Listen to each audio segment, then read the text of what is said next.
This is KymB reporting from the weed capital of the world, New York City. After almost 100 years of prohibition, the government has finally loosened the hold on cannabis. As we enter a new industry of innovation, technology, and greed, there are some cannabis professionals who have pushed through the doors of opportunity. I talk to them unfiltered and uncut. We get the real story from the highest in the room. Hello and welcome. Thank you for joining this new episode. My next guest today absolutely needs no introduction. You probably know her by name from being all over the country, all over the world, at just about every cannabis convention and show known to the industry. Luna Stower from Ispire and beyond. Luna, thank you so much for taking the time to be my esteemed guest. And I'm so glad to have you on the show, Highest in the Room, that's sponsored by Cannabis Means Business, CMB, which is formerly the CWCB Expo. We've done some rebranding and we're relaunching this year, coming in hot out of New York City. Luna, tell us where you're from and where you're zooming in from today. What's up, y'all? I am zooming from where I am from, which is the East Bay area of San Francisco. So if y'all know Oakland, Castro Valley, San Leandro, Hayward, Berkeley, that's my business. I was Berkeley for a long time, got my education at USF, where I got my master's in urban education and social justice. So I've been a teacher for many years. Santa Cruz, I got my BA in feminist studies from Angela Davis. So really have a, prison abolitionist perspective and a feminist perspective on everything that I do. Been a medical advocate since 1996. I was in middle school when we legalized. So it's been a part of my life in very real ways for a very long time. And I'm honored to do this work. I'm the head of impact for Ispire. They're a vape technology company and based out of LA. And I help them do, corporate social responsibility, accountability, education work all around the world and use my experience to help make sure that we're doing the right thing moving forward. And you also sit on some advisory boards. Yeah, NCAA, the diversity, equity, and inclusion, which is important these days with our current government doing what they're doing with these kinds of programs. Now it's 2025 and you've been in the game for a minute, Queen, and you're coming in OG status hot. Tell me, what do you think is in cannabis in 2025? What's like real out there and what's like trending? Contracts. People getting things in writing and hiring lawyers early instead of late. People are getting actual things on paper because they're tired of losing legal battles and learning that lesson. There's a lot of things that have been hot in the past or have worked in the past that are no longer relevant. They are just passe. What's out in cannabis right now? Extractive greed capitalism and lack of transparency and authenticity in launching, branding, funding, deploying funds for hiring of some of these companies and brands. It's pretty disappointing to see that. But I think I'm going to just say it's going out. I don't think it's going out. But we're going to say it's going out because we want it to go out. We do. And also, I think that there is a new wave of industry coming in, and it's not all good. There's a lot of, corporate greed that's coming in, and, Mm-hmm. really big companies, pharmaceutical, tobacco, alcohol that are coming in and making their play. So we've got to covet small businesses and authenticity as best we can and continue to lift up the people that have worked hard to bring the plant into mainstream America. Amen. And it's not easy and it's totally real. It's an interesting time for sure. So as we see more states come online with medical and more states Mm-hmm. come online with adult use and Mm-hmm. more states that we never even thought would even say it, that they It's were so fun. interested in It's so fun cannabis. watching who turns out. You're like, oh, knew you would too. Yeah, It's and like at the it's party where you're waiting for everyone to drink when you're little. Like you're like, who's gonna drink? And it's like, oh, I knew you'd be the one that would, go for it. It's like it's like all your cool. It's like the cooler you are, the earlier you get into cannabis. You're like, I kind of think that's funny. It's the one of the very few things you can actually laugh at in this industry is like if you just look at the order of who went legal, it literally is a ranking of like how uptight they are or not. It's really kind of cute. It's like But Colorado, California, Washington, Oregon, like Vermont or whatever. Not Vermont, one of those. Connecticut went early. One of those like cute little yeah, areas. Even DC yeah, technically went early. They just that's never right. implemented. No, Technically, DC was a very early mover. They just never implemented. they just didn't put any dispensaries. That weed is legal, but you have no place to buy it. Access So it. just saying. Oh, just kidding. Well, this is what happens when you commercialize something instead of having the activists help, because activists are thinking about access, right? That's the thing that I learned from being in the Bay Area and Brownie Mary movement is like the most important thing about this plant is giving people access to it as widely, affordably, high quality as possible that gives back to the people who've traditionally grown the plant and don't know what else to do without it.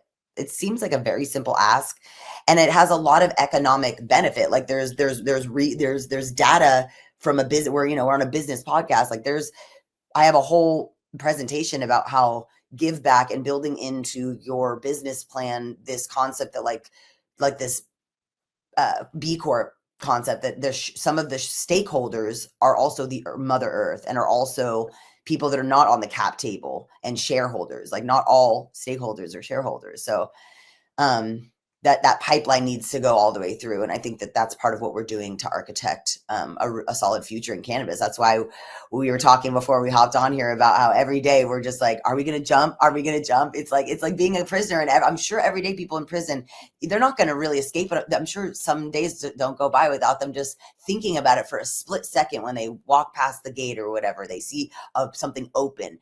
You're always like in this mode of like, but we're How staying do we here. We're escape? doing our time and we're getting fit. We're getting ripped, and we're seeing the impact of tribalization and how, protection works. It really is like, prisons and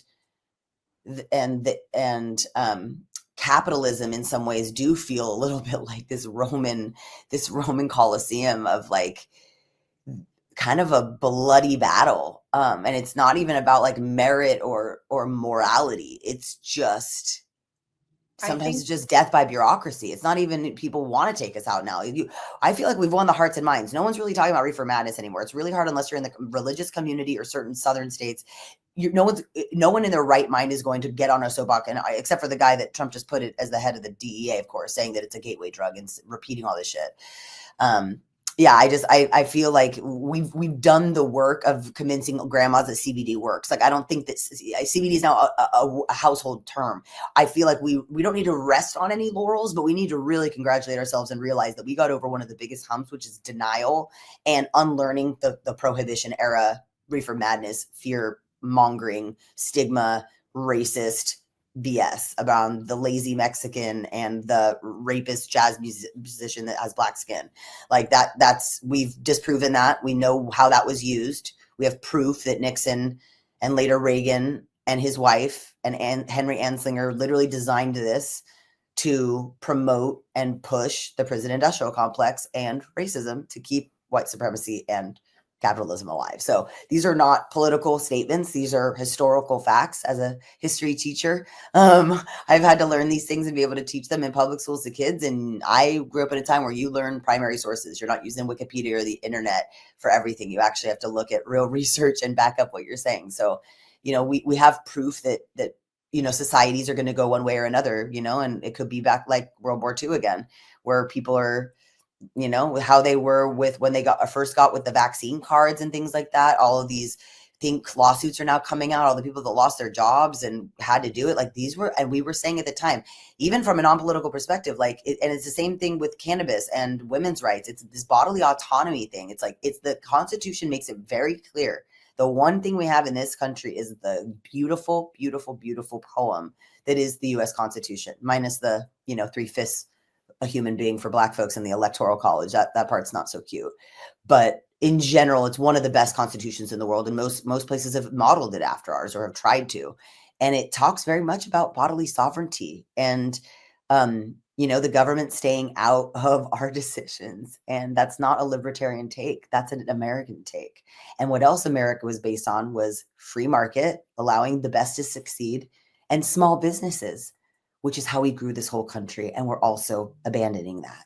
So I really ask conservatives and people that are anti, psychedelic substances becoming mainstream, what it's really doing, what alcohol and tobacco are really doing for us, and what kinds of things we can offset with this plant medicine that are actually going to cause more money to be made and less hazards and liabilities and headaches. I don't know how much that is put into the conversation when people are doing their P&L statements and their business plans and they're balancing their balance sheet. I don't know how much, like, the going back to this, what are all the stakeholders? Who are all that? It's doing an environmental impact report. Like, what space are you taking up? What kind of damage are we doing when we're coming into spaces and not acting in the right way? Like, we're making it worse than we like. Like we were just talking about that big, huge retailer, big red retailer in California that just went under in the founder's book and all these things. Like, this plant Yeah. does not allow this stuff to move forward, and you can try to like pimp it out all you want, but this plant chooses who she wants to steward her, and it's healers and it's community builders and it's access points. It is not hip retail that talks down to the consumer and creates a anti-stoner campaign to sell cannabis. We Yeah. don't need that. We don't need sex to sell. That's another thing when you ask what's going out in cannabis, using sex to sell. We're done with the bong booty babe, booth babe that doesn't know anything, and that concept that women are part of your company, but none of them are You managers. mean the Ignite ads aren't going to show up on my feed anymore?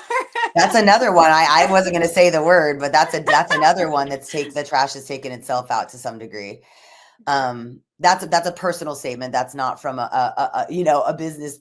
I, as a woman, don't, and as a consumer of cannabis, am not personally drawn to that, and would actively tell other people, recommend other brands above it, because it Yeah. doesn't make me feel represented, and they do leave these spaces because they don't give to them. So shout out to the people that came in it and either were or were not prospecting, but are going to stay in it.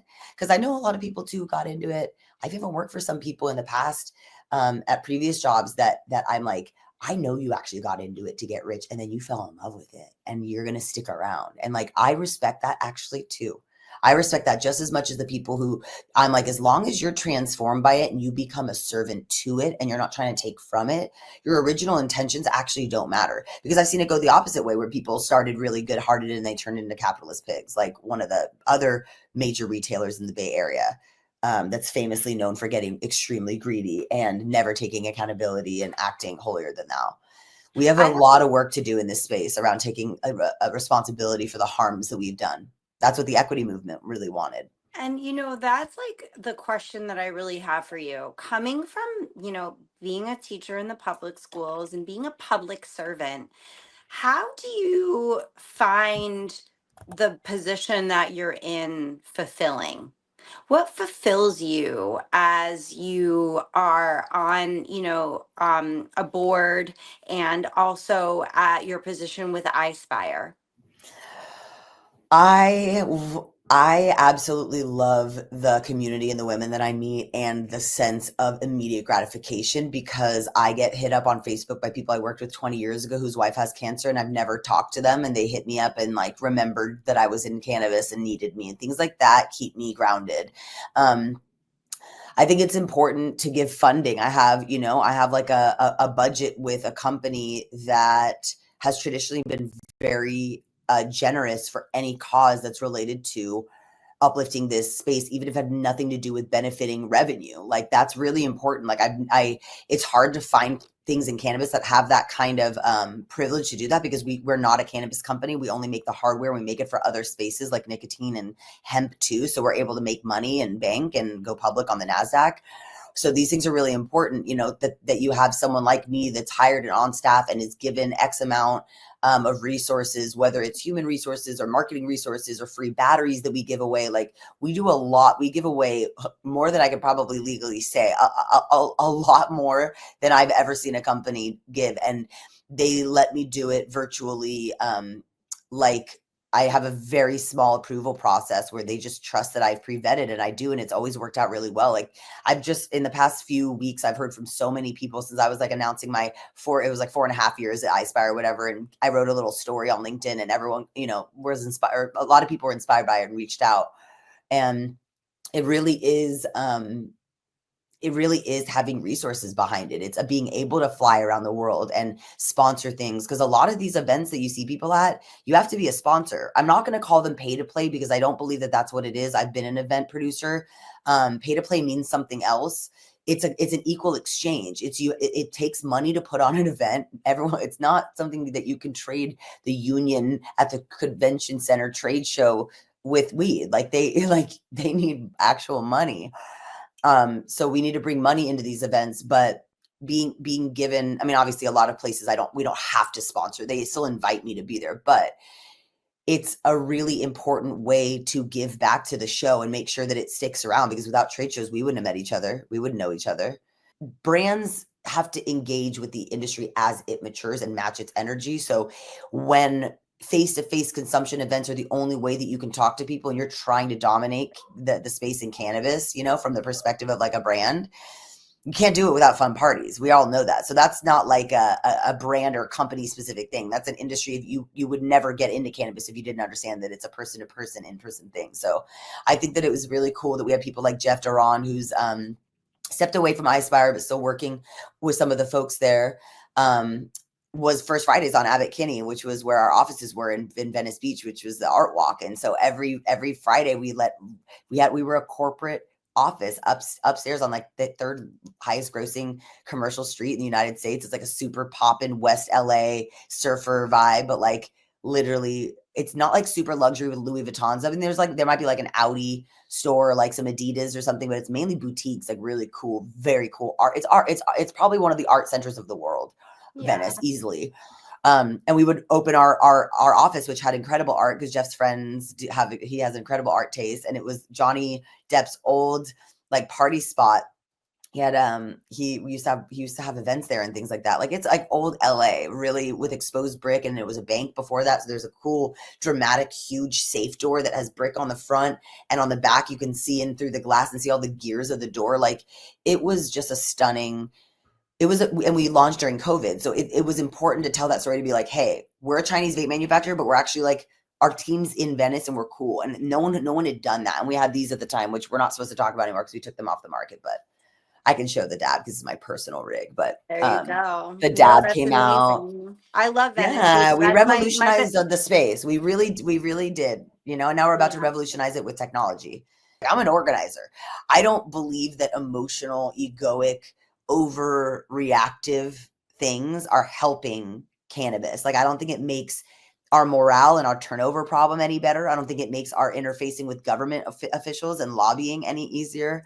I think that, we are so exhausted from being traumatized by the roller coaster of a highly taxed, controlled, and regulated industry that we kind of lose our shit sometimes. And it's a bad look. And if we don't flow like water, we are going to crash against things. And this is what we've seen with why prohibition has been so successful, is we don't make a good case for ourselves sometimes. A lot of times we do, but sometimes we don't.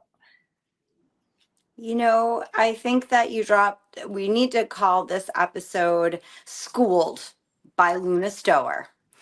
Because Love you for that. you gotta Schooled. come in But it's with got to all. be like schooled with a K, or with like an apostrophe D or Yeah, something, yeah, no, for Cool. sure. I think Yes. you'll be at the KymB, Cannabis Means Business, in June. June is the best time of the whole year, I feel like, to come to New York, because it's just, the weather is so Oh, delicious. you never It's have like to give me an before the excuse to go to New York. humidity hits and everybody's like, you could ride the subway, you could walk, you could take a cab. It don't matter how you get there. It's Honestly, I'm such a gorgeous. New York file. I don't even care what the weather is. I'm so happy when I'm there. I Bless your literally heart. don't even care what it is. It's such a You were just novelty said for that me. last week, babe. Oh boy.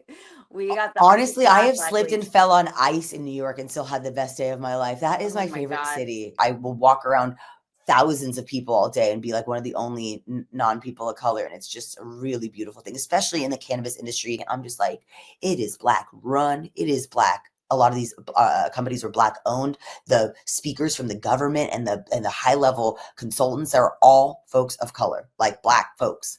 And I was just like, dang, this is an awesome market. It's New You know, I York, hope New they do York. well. New York and Jersey, I hope they do well. But I had to say, just from a I don't want to get too deep into identity politics, but I will say it's a huge change from the Pacific Northwest cannabis crew, which is 95% look like me.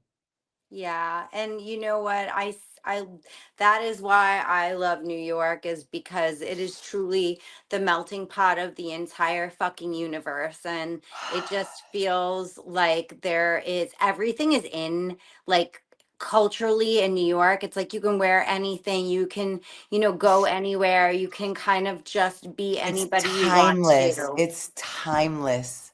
It is It's so special and it so is a true. treasure, and we need to protect her at all costs.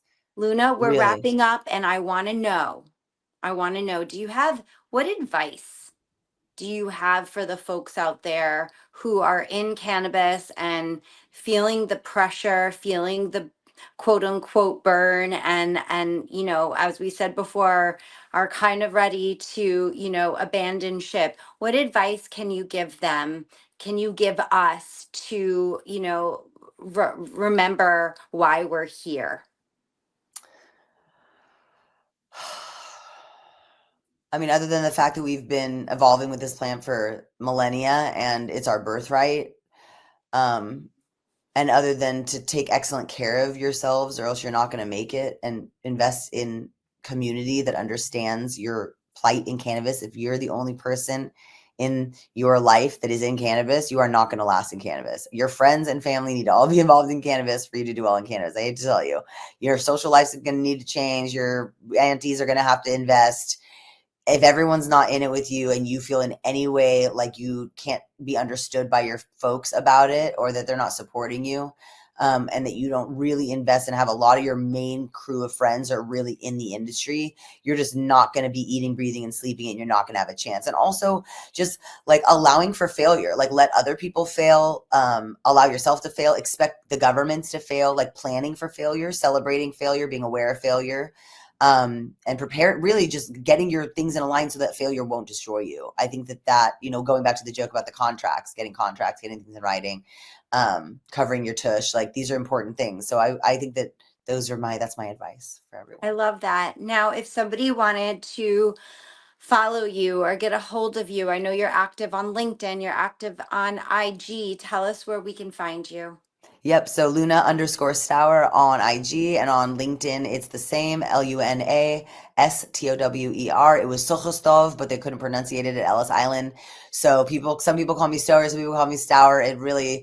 Um, it doesn't matter because it was really given to us because they couldn't pronunciate Cyrillic and they were like, what? And so they like made up a word. So, and yeah, I'm really grateful to be on this. I've been a fan of the New York market and of the CWCBE and now CMB for a while, and come all the way from California for the show.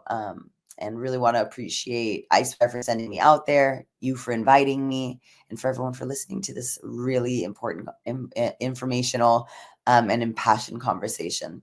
Thank you so much for being my friend and being my esteemed guest. This is KymB and Luna Stower, the highest in the motherfucking room. So high, we Signing don't even off. know how to say my name. I don't even know how We're to gonna say it both. No, you're so hot off the press that we say it both ways. Hey, it's like potato and potato, although no one really says potato and potato and tomato, tomato. When someone says tomato, you're like, you're just saying that. Well, You're just you're saying that for you're worth attention. you're worth it all, Queen. So Thanks, thank babe. you I so really much. appreciate it. And we are excited to have you in New York here in the next couple months. Yes, can't wait to see y'all.